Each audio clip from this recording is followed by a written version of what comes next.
In this video, I am going to show you how to fix WhatsApp video not sending.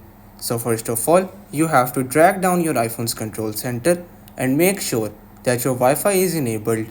After that, what you have to do is that open up your iPhone settings. On your settings, you have to tap on General.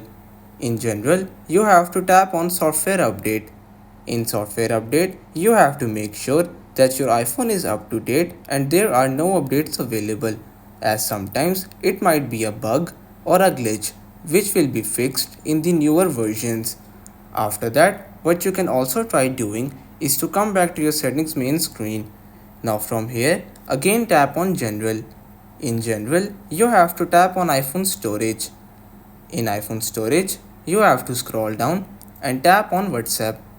In WhatsApp, you simply have to tap on Offload app that will free up the storage which is used by this application but will keep its document and data. So you very simply have to again reinstall your WhatsApp, and by doing this you will be able to easily fix your WhatsApp video not sending. So everyone, that's pretty much all for today's video. Consider subscribing to our channel for more informative videos in the future.